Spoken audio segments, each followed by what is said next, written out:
So I'd like to hear more about your strategy with merchants. I think in a lot of cases, the merchant, when they're highly discounting their goods, they don't make money. So the ultimate goal is customer retention.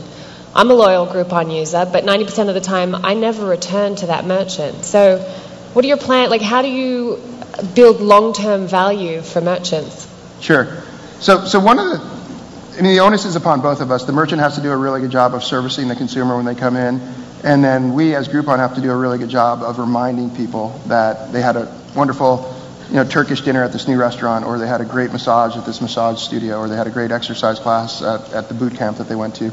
So, from a CRM perspective, we're trying to do a lot of things on the behalf of the merchant, to remind these consumers that, they had a great experience, and there's other things that we can do for the merchant to get these people to come back in. So the Groupon business model is very simple, and it has been tried before with no success.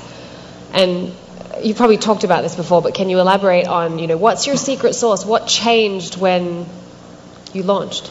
I think the biggest change is that we focused exclusively on local. So we were this bridge that took information from the internet and drove consumers into the offline world.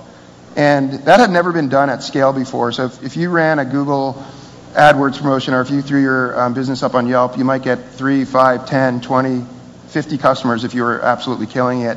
And there's something about Groupon where this tipping point and collective action coupled with local drove a lot of interest. So exposing this great James Beard award-winning restaurant to 700,000 people in Chicago just fills the place up with people, and there was no other way to do that unless maybe you bought primetime television, which isn't tenable for any small business. So I think it's a little bit of a misnomer. We're called a social commerce company. I think we're much more of a local commerce company, and I think that's what's driven our success.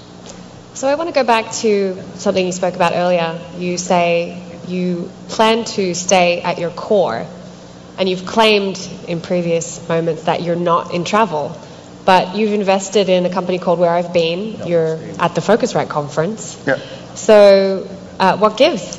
Yeah, so on the Where I've Been, the people who funded Groupon invested in Where I've Been. So it's just shared investors. So we have really nothing to do with Where I've Been, and we've decided to redefine travel. So travel is no longer air, car, hotel, package, cruise. It's every time you leave your front door. Ladies and gentlemen, Tahnee Perry, Brendan Murphy, and Rob Solomon, thank you all very much.